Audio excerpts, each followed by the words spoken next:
Set Phasers, a highly illogical Star Trek podcast.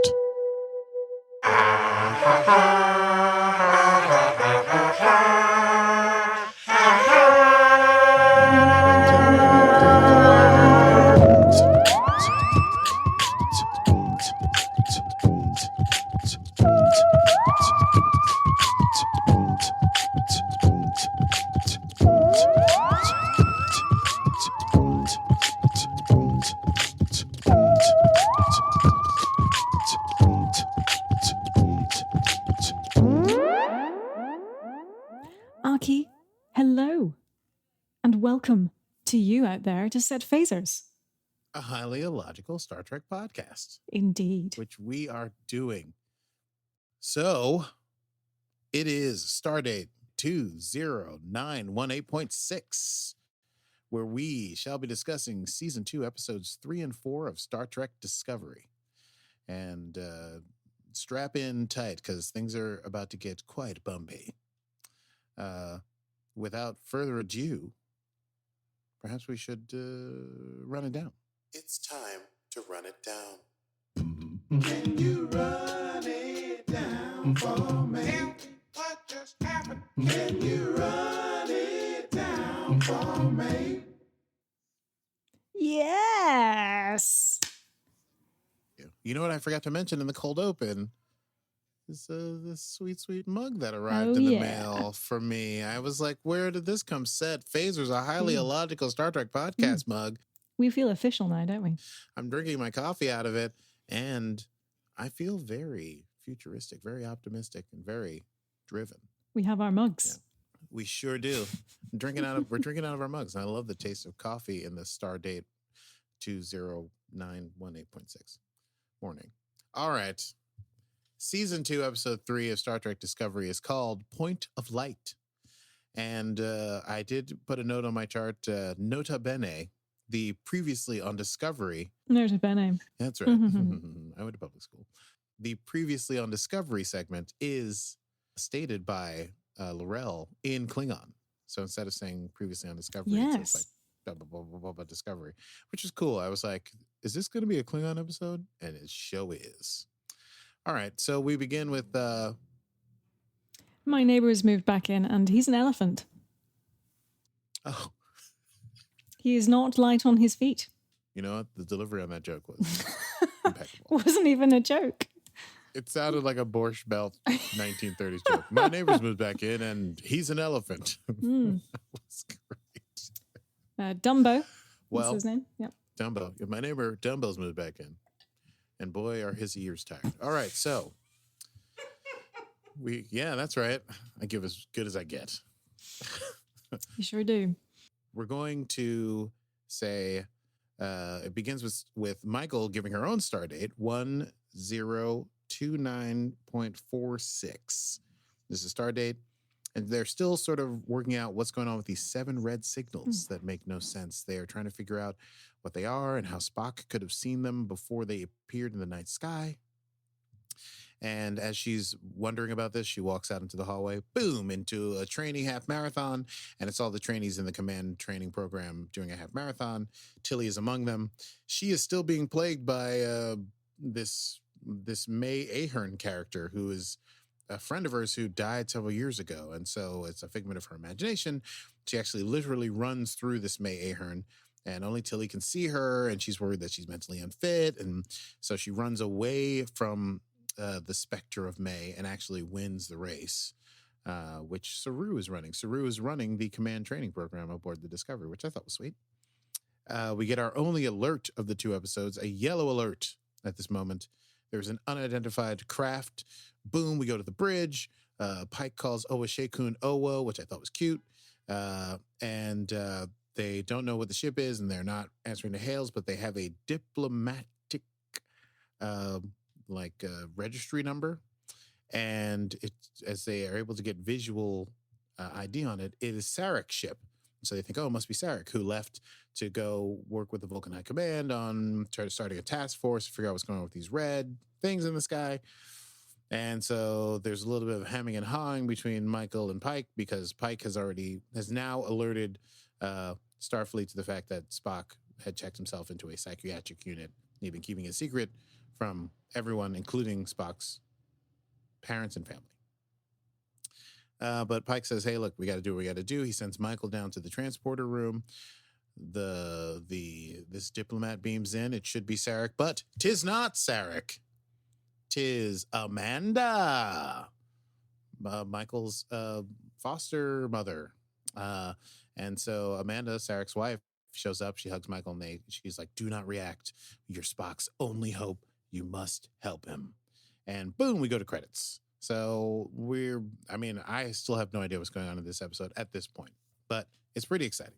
When we return, finally, that Klingon business from the very, very beginning makes some sense because we are on Kronos with L'Rell, and she is speaking to the assembled great houses, great families of Kronos, and they're talking, and they're showing the new ship that the Klingon Empire will be using for all their forces. The quote D7 looks a lot like a bird of prey to me. Mm-hmm. And yes, the Klingons all have hair. Everybody got hair. Yes. Including, and most notably, and might I add, sexily, Ash Tyler. Got a sweet ponytail, sweet beard. He is looking, I don't know, maybe everyone doesn't agree, but I'm thinking he's looking good. He looked good on Kronos. That's my feeling. Fair enough. Ash Tyler. I mean, fine. you know, Well, listen, hey, a lot of facial hair doesn't do it for me, but doesn't float everyone's boat. sure. But he looked sculpted. You know what I'm saying? The face looks sculpted. Okay, I won't dwell on this. Anyway. I think you might have a crush on Ash Tyler. Well, he looks better than he's ever looked before, in my opinion. I just think he's good. He will let the hair grow out, and it was a good look. That's all I'm saying. And later on, Michael agrees with me. And what? So there is a little bit of tension, though, amongst the high families because remember Cole, who was the one who, with the red paint on his face, who tricked both L'Rell and Voq into letting him on the ship, and then he paid their men and food to betray them, and then did a whole thing. It was all jacked up, and he wound up taking over the Klingons, but then turning them into this internecine war. Anyway, he dead, and his father is not happy about it. Volsha, I believe is his name. Oh, Cole Shah. He's the father of Cole. Yes, so the head of the Cole house. And he's like, hey, what's up with this human? We don't dig this human around you. He's gross. You're going to have him telling us what to do, and we're going to have to start speaking in Federation languages, and then there's a whole beef. And then L'Rell's like, you should take that paint off your face because we're no longer different houses. We're one empire. And he's like, you take it off my face. And then Tyler, beautifully sculpted Tyler, steps in. He's like, oh, yeah, she's the chancellor. She doesn't get her hands dirty. That's what I do. I'm the torchbearer. And he gets up in his face, and he wipes some of the paint off. And he's like, yeah, take that. So anyway, things are a little rough in the Klingon Empire. Meanwhile, back on Discovery, Amanda is telling Michael that she heard about Spock. She went to Starbase 5 to try and see Spock, which is where he had checked into the psychiatric unit. And they wouldn't let her see Spock. They wouldn't let him take his personal effects. They wouldn't let her see the files. Essentially, all these things that you should be allowed to do as a family member of the person who's in the center. And so Amanda stole Spock's medical file, and she asked Michael to unencrypt it, which leads to some tough.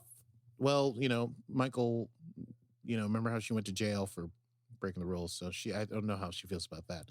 Back on the Klingon world, there's more of like Klingons not digging Tyler, including the uncle of L'Rell, who he thinks, should at least acknowledge his presence. And L'Rell sort of makes like a come on to him. She's like, if you really want to fit in here, you should love me the way Voq did. And he's like, oh, when you touch me, it feels like sort of like an abomination or violation. And she gets upset and she storms out of the room. So all is not well within the nest either on Klingon. Back on Disco, Pike is he's not refusing, but he's saying like he's not going to help open this file. So Michael and Amanda have gone to Pike and they said, we want to do this thing, but Michael seems unwilling to do it without letting her captain know. And so Pike says, you know what, let me call ahead to Starbase 5. And he talks to Diego Vela, who's like a friend of his and who runs the Starbase. And he's like, hey, tell me what's going on with Spock. And Vela's like, oh, I can't tell you. It's classified, and he's like, oh, you should be able to tell me. I'm the captain. What's going on with Spock? And he says, well, listen, here's the deal. Your man is a wanted man because Spock apparently killed 3 doctors and escaped Starbase 5. Spock. Oh, Spock did this. was that our Kirk impression? That was sort of my Kirk impression. We're on the same We are. page. Always. Like this. That's true. It's true. Hold on, let me sip from my Set Phasers mug. Tastes good, doesn't it? It tastes as good as it looks. All right. So that being what it is, they all suspect some sort of weird foul play or some sort of cover up. And so Pike gives the file to Michael and says, hey, break into this and figure it out. As Michael is breaking into the file, they see she and Amanda have a discussion sort of about Spock, and Amanda reveals that Spock had dreamed of this Red Angel years ago, the same Red Angel. He's the one who called it the Red Angel. And he dreamed it the first time the night, apparently, that Michael ran away from the house. Michael, who had been attacked by the Vulcan, the logic extremists. And she ran away, and no one could find her. And they were all starting to think they should contact High Command. And then Spock came in and said he had a dream. And a Red Angel told him where to find Michael. And they went, and they found her there. And Amanda and Sarek had always written this off as some sort of logic that Spock must have had more information or data and known where Michael was. But Spock always claimed that it was the Red Angel who had come to him and given him this information. He also has all these drawings that look like the Red Angel that also Michael saw when she was down on that weird dark matter asteroid. So it's a little strange. But they also discover that Spock's diagnosis is that he has a extreme empathy deficit, aka psychopathy. And so they're sort of trying to figure out, did Spock actually kill those people, or are they saying that he killed those people, or what is the deal there? As they're sort of talking about this, Michael gets a call, and she has to go take it, and it's from, guess who? Sexy Tyler. And Tyler's telling her, like, hey, I had to contact you. I just wanted to let you know how volatile things are on the Klingon world so you can pass it up the chain, the Federation. She says she likes the beard and that the Klingons are growing their hair because the war is over. And then they sort of share their stories of how their various difficulties are going. And there's a nice awkward moment where they're like, I'm here. You look good, et cetera, et cetera. Tyler's thinking about leaving, and Michael encourages him to stay because she thinks L'Rell has faith in him. Meanwhile, the command training program trainees are on the bridge, and they're getting to do shadow exercises where they shadow some member of the senior staff on the bridge, and Tilly gets Pike, which is great. And Pike is telling her, hey, jump in the chair and let's do some captainy stuff. But Tilly's being very much distracted by May. The May that only she can see is very upset about Pike because he does not look like the, quote, captain that she's looking for. She said it should be meaner and so on and so forth. May starts acting out. Tilly's trying to keep it cool, but she is not able to keep it cool and eventually explodes at May and tells her to shut up, which they all think she was saying to Pike. And then Tilly sort of stammers and backs up. And then she says she quits and leaves, assuming quitting the command training program. Back on Kronos, Tyler notices some shadowy figures who are watching him. He trails them back, and he finds out that he is being watched by L'Rell's uncle. And he threatens him, and he says, hey, what are you watching me for? What secrets are you keeping? And L'Rell's uncle's like, I have a secret, but I'm not supposed to tell you. But you know what? I'll let you know. And so they let him into a room in which I thought there was a throne. 'Twas not a throne. 'Twas a crib. And in crib, 'twas a baby. A baby who, yeah, that's right. The baby had the same skin. I don't want to call it an affliction but it was an albino baby. So it was like Volk. And apparently this is a baby that L'Rell had and it kept in secret from Volk and from Tyler. And it was being watched by her uncle. It was like ex utero or something. She found out that she was pregnant apparently right before Volk went into the human bone breaking whatever process. And she knew that they couldn't activate and do all the stuff and have their Manchurian candidate thing work out if she was pregnant. So she had the baby removed and it gestated ex utero. And she had never met it. She's never met it. Her uncle has been looking after it this entire time. L'Rell, Tyler sort of says, like, when he saw the child, he felt both halves of him finally met in a union, and he sort of pledges that he will be a father to the child, and that the relationship between him and Laurel, he says, the rest will come, and they hold hands.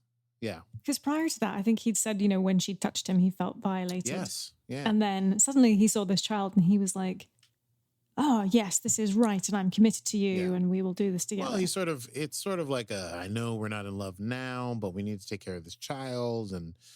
And therefore I will stay here and help raise him. And the love will come because of the child. It's basically the promise he's making. Back on Disco, we have Michael sort of is still talking with Amanda, and she explains that the psychopathy that Amanda is worried about, she thinks that because when he saw the Red Angel after that vision, he became withdrawn and started to lose his empathic side, and that because Sarek wanted him raised as a Klingon, she had withdrawn her human emotion from Spock and had sort of showered that down on Michael. Michael says, well, that's not why Spock became withdrawn, because she says after she was attacked by the extremists, she felt that she had to protect Spock. You can hear that, right?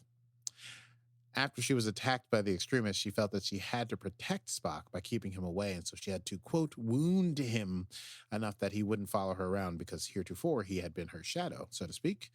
And when Amanda says, what did you do? Michael can't even speak to it. And in the end, they sort of decide that they're both going to try to save Spock, but Amanda actually takes the chip and she's like, I'll save him. And she, I guess, just leaves, gets on a ship and gets out of there. When Michael, who's sort of dealing with this, is crying alone in her room, Tilly walks in from her weird episode, and Michael's like, hey, give me a problem I can fix. And so Tilly kind of opens up to Michael about having been hit in the head by the dark matter substance and seeing the Ahearn all around, and May is there talking to her as that happens, and Tilly is crying because she feels like she's going to get kicked out of the command training program, and she lost it, and she doesn't know what's going on with her mind, and she's so worried, and she doesn't want to go to sickbay. And that's when May says, well, there's water coming from your eyes. And Tilly speaks to her and says, it's crying. It's what people do when they're sad. And then May says, I'm going to come back and talk to you, sense into you later.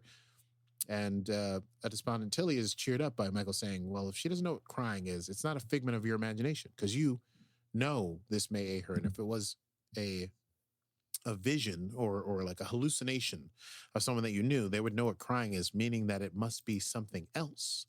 And she deduces through logic that when she held the piece of the rock, there was no reaction to her, but there was a reaction when it touched Tilly, and therefore it's a spore reaction. And Michael says, you don't need sickbay.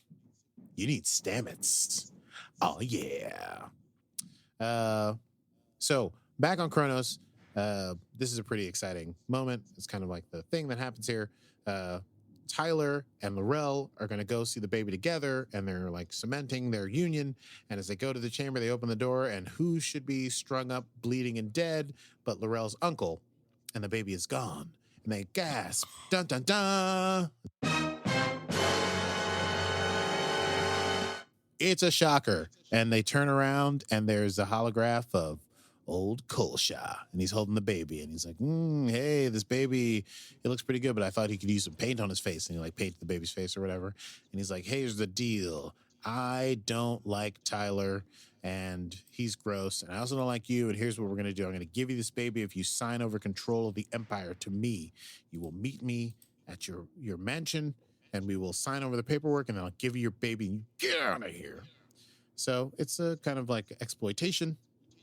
When they do go to make the trade, the baby is being held back, and surprise, surprise, they're Klingons. It turns into an all-out brawl because it's like they're going to, everyone's going to kill each other anyway. So Laurel and Tyler do the old back-to-back, and they start whooping butt. It's a good fight scene.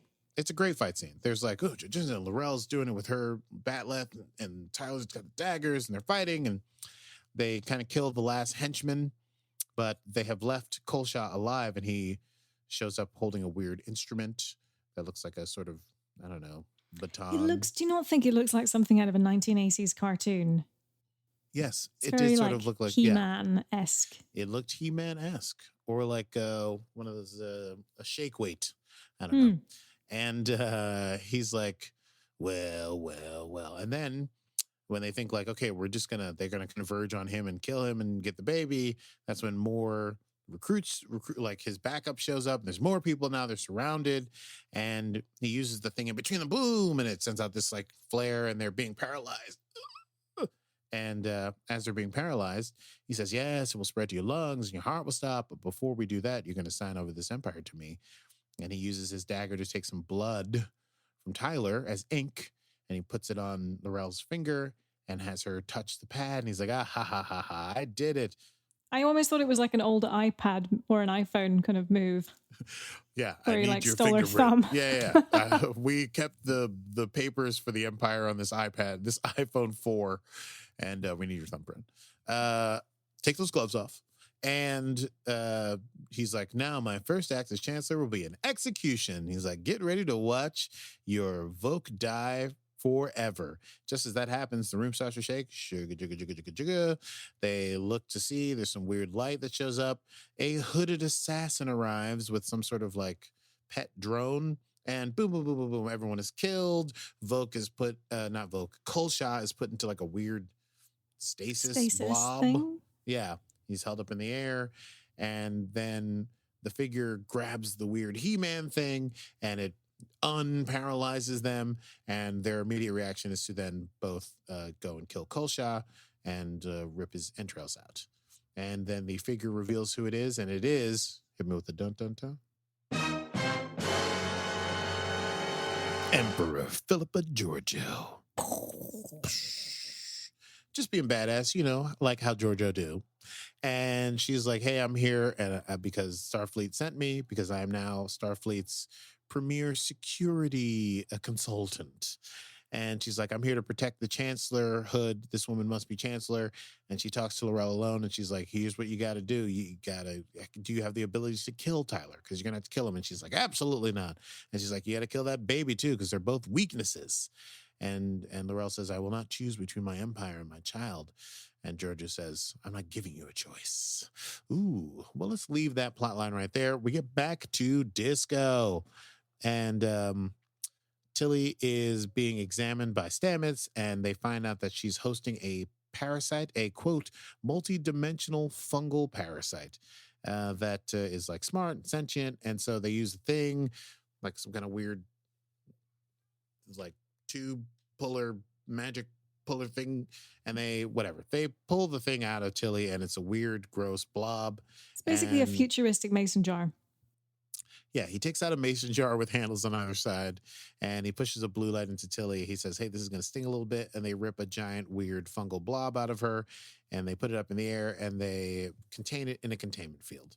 And so while this is happening, the May vision is telling Tilly, like, you're my only chance, but Tilly's like, I'm not having it. I'm done being tortured by you.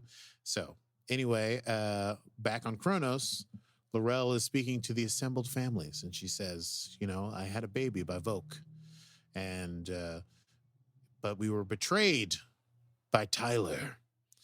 He killed the baby, and he killed all of whatever, and Kolsha is the one who saved me when he tried to kill me, and that's Long why. live Kolsha!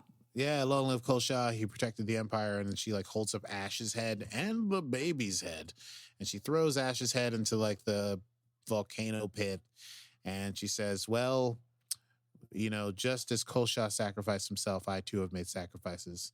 I will give birth only once. And she says, now you are all my children, and you can call me mother. And they'll go, yeah, in Klingon voice. That was my roar. That was my, I'm going to use that in quotable moments later. Meanwhile, there's a cloaked ship, or like a stealth ship that unstealths. And on the bridge of it is Georgiou, and she's walking. It's a duplex bridge is how I describe it. She's walking on the top part of the duplex bridge, and she walks over, and who should we see but Tyler holding a Klingon baby. And they're around the planet of Boreth, which is like a Klingon monastery planet. And so they're going to send the baby down there. The Klingon monks never leave. So the baby will be safe, but it will never meet Tyler or Laurel ever. And Georgiou says, hey, I work for Section 31, which is like the top secret, like CIA of the Federation. And she sort of offers him a position, sort of. She's like, hey, you should stick around. You know, we could use people like you. And then he's like, I'll think about it, I guess.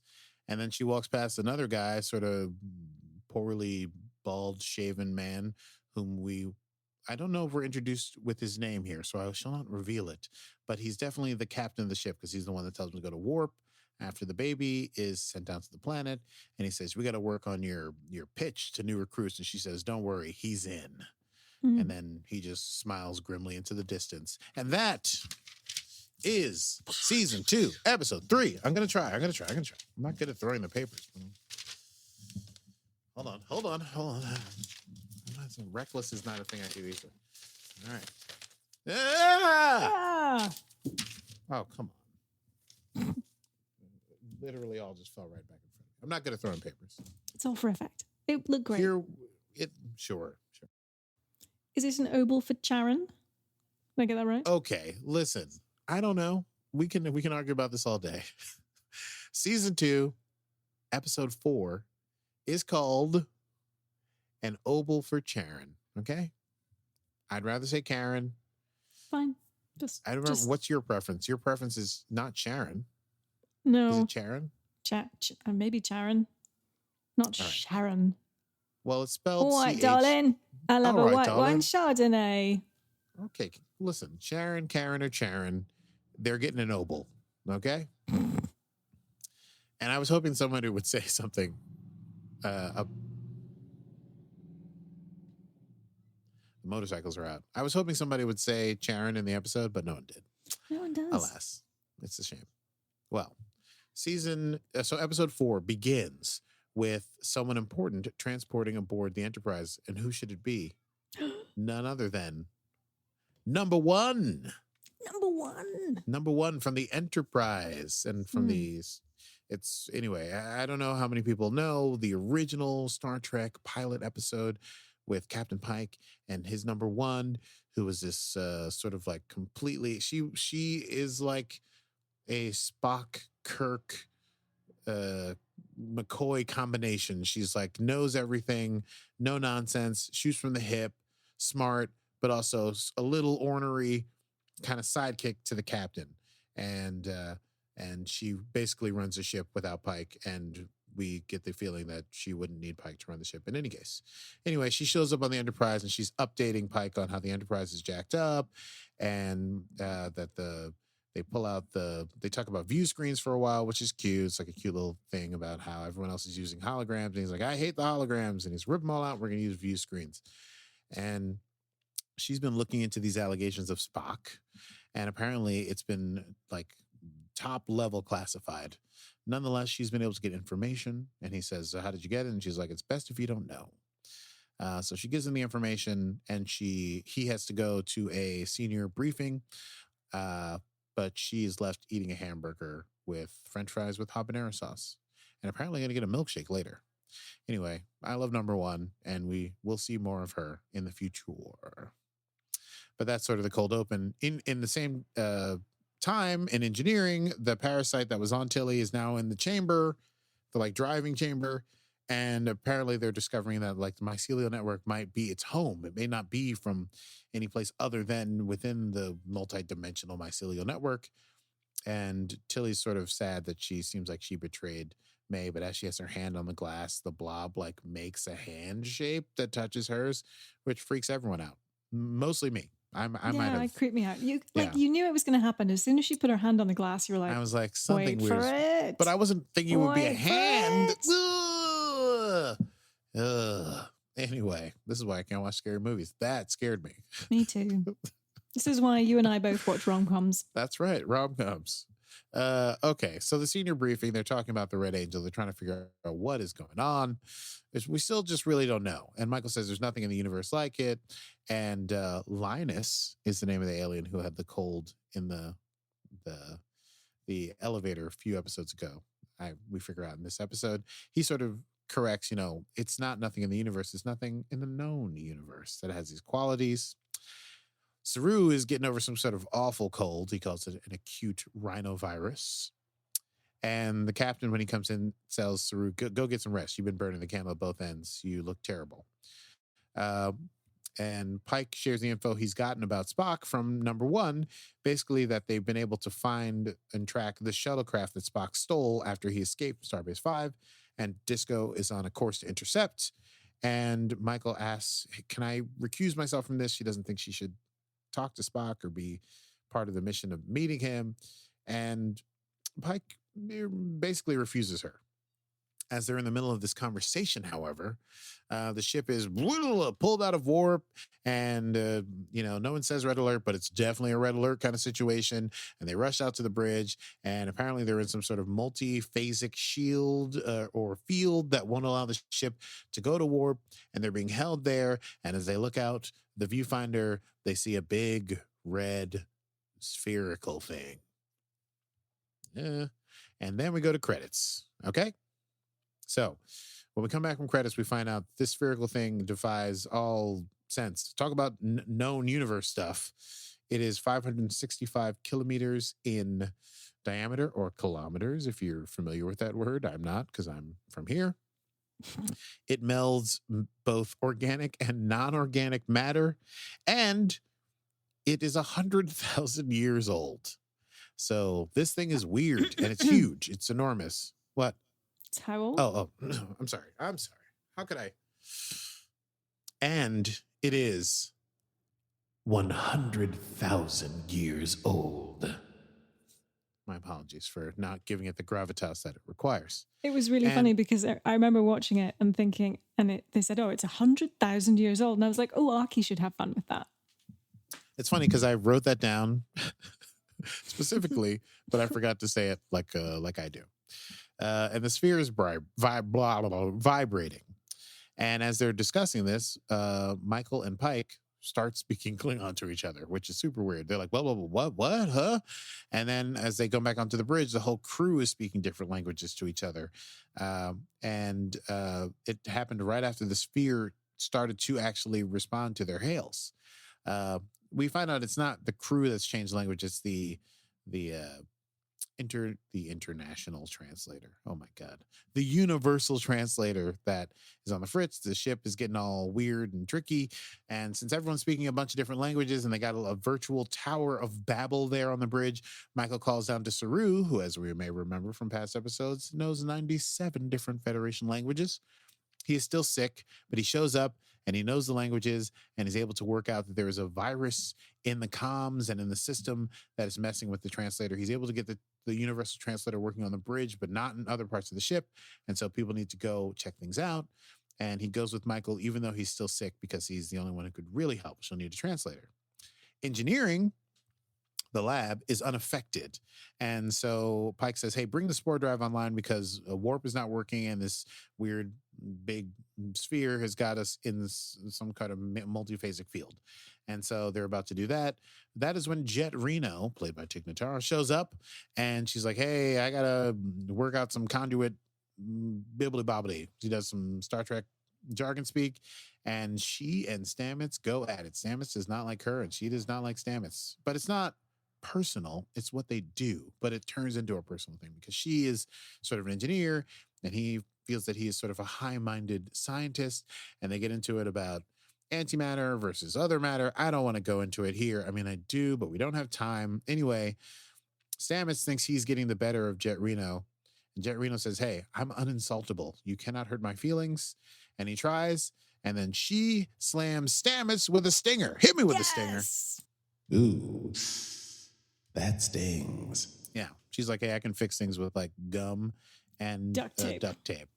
And Stamets is like, "Well, Stamets has met his match. Stamets, he has been bested." Well, she's unaffected, and she's there to set up a firewall in the lab so that the lab doesn't get affected by the virus that's going on through the ship. And Reno just goes back to work. Saru and Michael manage to fix the universal translator throughout the ship. But just as they're about to do that, Saru collapses, and he's like, "It's not just a cold." And when they're about to talk about that, boom, there's a weird power surge on the ship. And doors get shut and things get messed up and the EPS conduits are overloading and the virus is spreading through other systems in the ship. So now engineering is sealed off, and also there's like electrically charged energy moving through the walls or the air or something. And so now Reno, Stamets, and Tilly are trapped in there with all this power. And so they're like, we got to figure out a way to get this electricity out of the air because it could, our oxygen could ignite and it could kill us all. She says something very Reno-esque, like if our oxygen goes up, we'll be cooked faster than French fries in a French fryer or something like that.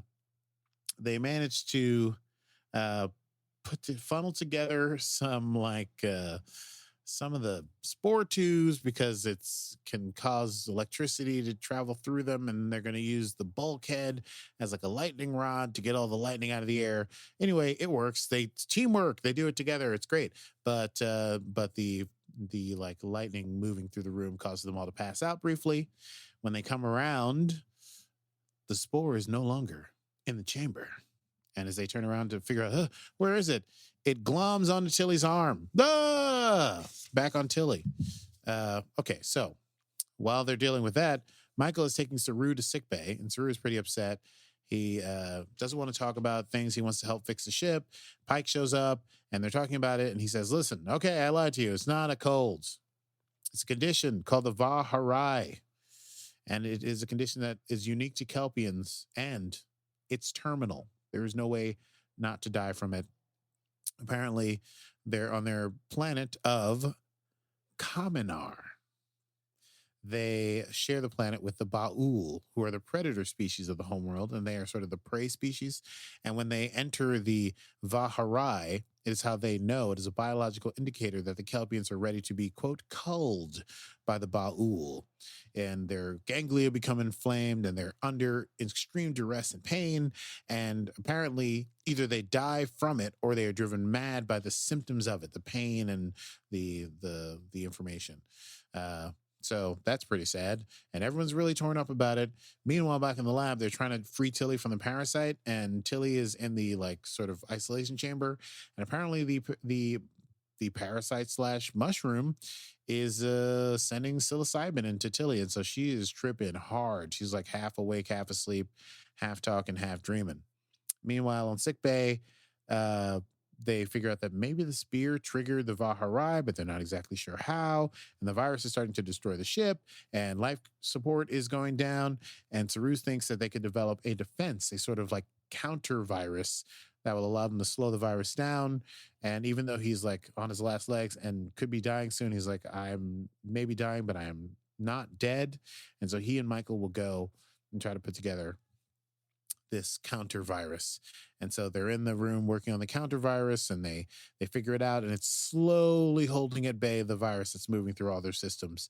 And Michael and Saru talk, and Saru sort of admits that he'd never told Michael about the Vaharai because he didn't want to show weakness to someone who was close to him and had been fighting there for so long for their what he called her next breath to remain alive, and his species all about the surrender to the Vaharai. And he asked Michael, he says, listen, I'm going to die. I've made precise logs, personal logs of my time on Starfleet, and I'd love for you to catalog them when I'm gone so that the Kelpians are no longer under General Order 1. And Saru could never return home for that reason. Also, at this time, he mentions offhand for the second time that he keeps seeing weird ultraviolet flashes because the Kelpians can see in other ranges of light than humans. And then we go to the bridge, and they are trying to disrupt the field because the counterviruses work well enough that they're able to bring shields up, but they are not able to do that, and they're about to lose Spock on their long-range sensors. And so Michael goes to engineering to see if she can help with getting the spore drive online, some way that they can get out of there. In the lab, when Michael gets there, Tilly is still in trouble. She's still freaking out. And they're trying to come up with ideas. Michael's unable to get into the lab because it's sealed off because of the power surges. But as they're trying to figure out a way to get to speak to this parasite, Stamets says, we can use this harmonic interface, will allow us to speak to the parasite, figure out what it wants so that we can maybe negotiate with it. And that gives Michael a brilliant idea. So Stamets is going to work on Tilly with the harmonic interface, and Michael runs back to Saru, and she's like, maybe we need to try to, maybe it's a language, maybe it's trying to speak to us through the virus. And Saru goes, of course, I've been a fool. These ultraviolet patterns, they're repeating. It's like a language. It's trying to speak to us. This is not first contact. This is last contact. This thing is alive, this sphere, and it's dying, and it's trying to communicate with us before it dies. That's what he says. Meanwhile, back in the lab with Tilly, they're not able to get the harmonic interface to work. And in order to get it to work, there are theories that they need to boost it with cortical implants. However, they do not have laser scalpels and all that stuff, and they're stuck in the lab. And so they're going to have to literally drill into Tilly's skull and place the implant in there. What the what? So does not sound like fun. It doesn't sound like fun. It doesn't look like fun when it happened. And this was a sweet moment, though. it is a super sweet moment. We're going to get there. We're not quite there. Sorry. Because back on the bridge, the sphere's temperature is spiking internally and it's about to explode. And so Pike is preparing to fire on the sphere. And because it looks like it's going to attack them, but Saru and Michael manage to interrupt, and they communicate that the sphere is dying, and they say the sphere is trying to share something before it dies. It's trying to be remembered, trying to share its story, but its knowledge could be so fast, so its knowledge. I'm so excited because I'm such a nerd. Slow down, Burmese. Its knowledge is so vast that it is overpowering Discovery's computers, and that in order to get all the information from it, they have to let down their shields and let the sphere speak computer to computer. In the lab, we're about to do the procedure on Tilly. She's on like a standing operation table, and Stamets walks over and says, hey, sing your favorite song. And Tilly starts singing Space Oddity, and Stamets starts singing with her. And as they're singing along, he drills into her head. And then Reno, matter-of-factly, kind of just walks over and places a cortical implant in her. But they are able to speak to May, and May says she is from a species called the Ja-Sep, and they lived inside the mycelial network. But then their ecosystem, their home, was being destroyed by an alien intruder who was ravaging it. And they wonder who it is, and May says it was Stamets, it was the Discovery, it was the jumps. And he says, I'll do anything I can to repair it. Just let Tilly go. And May, through Tilly, talking through the cortical implants and the harmonic interface, says, no, I have other plans for Tilly. And breaks three of the restraints. And then the weird thing starts to swallow Tilly whole and creates a cocoon of around Tilly on the floor. On the bridge, the sphere is approaching solar temperatures, getting very dangerous. So Pike says, okay, let's give your idea a plan. He says, I'm going to lower the shields, but he tells Detmer, prepare to eject the core and send it towards the thing, which will destroy it. And then we'll have to ride the shockwave of the explosion away as quickly as we can to try and stay alive. Because at this point, they've got nothing left, and they've lost Spock altogether. And when they let down the shields, transmission does indeed happen. And once the transmission is complete, the sphere does explode. Boom! But the sphere, in its last nanosecond of existence, after sending all that information over to the disco, reversed the polarity on its multiphasic field and pushed disco just outside of the range of the explosion. It saved them with its last act. In the lab, Stamets and Reno are able to cut Tilly out of the cocoon, and she's pretty freaked out. And they're pretty high because there's spores in the room, and Tilly's seeing things, but they don't see that. Anyway, on the bridge, Saru is still dying. And so he asks Michaels to take him to his quarters, and the crew does a really solemn, they all stand out of respect for him as he's leaving, being carried out. And we get to Saru's quarters, which is one of the coolest sort of scenes, I thought, on the ship. He has this beautiful quarters that everything's covered in grass, and he sleeps on a grass bed, and he's got all these beautiful flowers, and he's telling Michael, I brought these seeds from Kaminar. I don't really have it. You know what I was thinking of earlier? Just a quick timeout. I think I was thinking Kolinar, which is the Oh, Vulcan, like logic Yep. Oh. procedure. Yeah. Yep. That's what it was. Not Worf. Anyway, so he's got all these seeds that he brought with him from Kaminar, and he's basically created a beautiful garden across his entire place. And he's lying down on his bed and he's talking to Michael, and he tells Michael, get the knife out of the drawer. It's a Kelpian knife, and here's what you have to do. You have to cut off my ganglia, killing me so that you can spare me of any more pain and prevent me from going mad.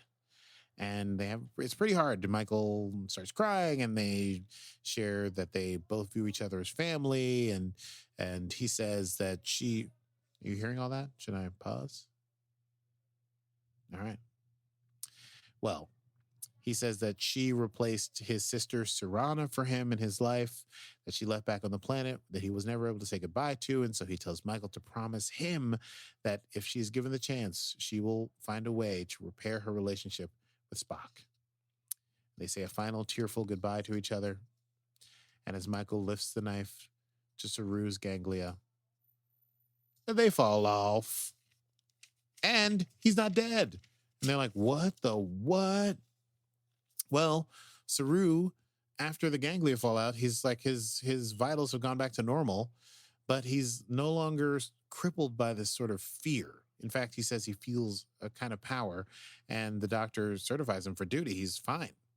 And the reports coming in from the science team report that they got all this crazy information from the sphere. It's not just languages, it's everything the sphere has encountered in 100,000 years. Did I do it right? Okay. And so it's a revelation. But Saru mentions that it's also a troubling revelation, for on the planet Kaminar, the Kelpians believe in this. Oh no, I forgot the word for the thing that happens. Vahari. The Kelpians believe in this Vahari. They surrender to it. They believe in this cycle of death, and that the Ba'ul then are able to prey on them. They call it the Great Balance. And it turns out it's false, because he did not die in the Vahari. And this relationship between the Kelpians and Ba'ul is wrong. And so he questions whether or not to continue to obey General Order 1. And it's just a big question for the future of the Kelpian people and the planet in general. In the Red Room, Michael shows up, and Pike is sort of listening to some of the stuff from the sphere. He calls them the Dead Sea Scrolls. And what they realize is that the last thing the sphere encountered was Spock flying past it. So now they have a beat on Spock. And that's when Pike says, your favorite thing that I didn't write down, and I'm so sorry, where he says, set a course and don't spare the horses, which is just so cowboy. It's almost Kirkian. It's almost Kirkian, but not quite, not all the way Kirk. But yeah. He doesn't mention poker at the same time. So he's like, you know what? I was thinking about what you were saying, Michael. And if we run into Spock, I'll keep you appraised, but I don't want to force you to meet him. And she says, you know what? I've actually had a change of heart, because I talked to my friend Saru, who was basically dying. And I've decided if we're going to save Spock, I'm going to be part of it. No matter how hard it is, no matter how difficult it gets, I'm going to help to save Spock. Meanwhile, in the lab, Tilly is seeing all these spores coming out of the weird cocoon that's still on the floor that she was just cut out of. And Reno and Stamets are completely high. They are talking about each other's harmonic auras, and they realize they've been dosed. They've been dosed by the multiphasic spore thing. So they're both high. And so Stamets has Reno slap him so that he can remember, and he gets like an antidote to the high thing. And when they both are sort of back to being somewhat sober, they're like, now we got to get to Tilly. And as they look around, Tilly's gone. She gone. And as they look inside the cocoon, they cut open the cocoon, and the cocoon is empty. Here endeth episode 4 of season 2 of Star Trek Discovery. And Obol for Charon. Charon. Charon. Charon. Changes. Charon. How do you like me now? I threw those papers. Yes, you All did, right. convincingly. I sure did. That was brilliant. You know what I realized? Is it time for stats? I think it's time for stats. I think it is time for stats. Set phasers to stats.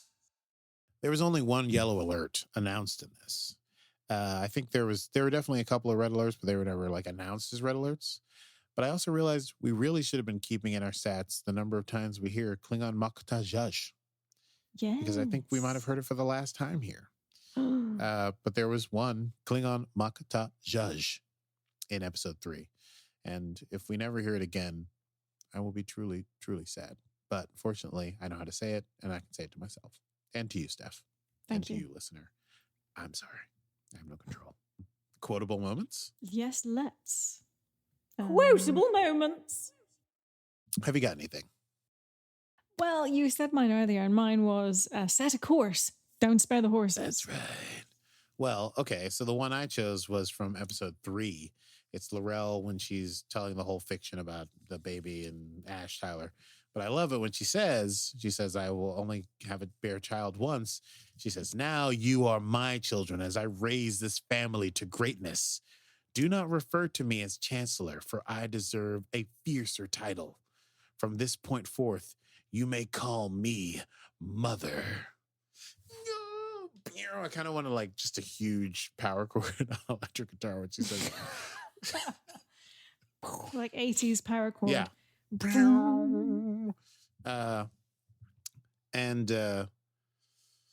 Well, listen, I don't want to get on a high horse here because we're about to say goodbye, but I think it's time for a quick clip-plop corner. You think, do you? Okay, listen up, people. I get a lot of pushback on Discovery, and I like to go to the mattresses for Discovery. People tell me, listen, Discovery's fine, it looks good, and the characters are great, but the plots are too one note. There's no subplots. It's not like the original Star Trek. There's not a lot. There's just one story, and they go through the whole time. Well, listen up, people. Did you not just hear me try to review these last 2 episodes? Not only was there like the Klingon fight for control, there was Tilly's thing with the parasite. There was the sphere. There was Amanda showing up, and where is Spock? I mean, there's like a billion things going on at once. There's like 4 plot lines. So if your argument has been that Discovery is a subpar Star Trek because it doesn't have multiple plot lines, then either you're lying or you ain't listening. Kapla. Thank you. I just had to get them up. I had to get that off my chest. Rightly so. Yes. Yeah. I have things to say. I'm going to say more stuff. We thought Kapla Corner was over, but no, I got a head full of steam. I'm not going to spare the horses. Okay. I don't know what. Next time on Set Phasers. Yes. Next time on Set Phasers, we will be discussing episodes 5 and 6, which are named respectively Saints of Imperfection and Sounds of Thunder. And they both are very interesting episodes if their names are interesting in and of themselves.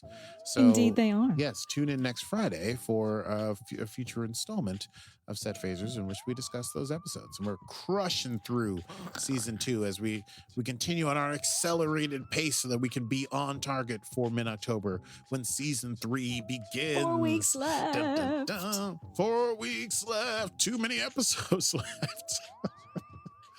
Okay, well, listen, if you've enjoyed what you've been hearing, thank you for joining us. If you enjoyed the program, you can catch us every Friday at 8 p.m. on Facebook Live or as a podcast every Monday, wherever podcasts come from. And if you are getting them as podcasts, please rate and subscribe us. We are on Facebook and Instagram at Set Phasers Podcast. Feel free to follow us and join in the conversation of all things Trek and tell your friends. Yes, and if you want to support our continuing mission to discover what Discovery has in store for us, we'd only be delighted. You can patronize us, we can take it, by going to patreon.com/setphasers. Until next time, I'm Steph Mans.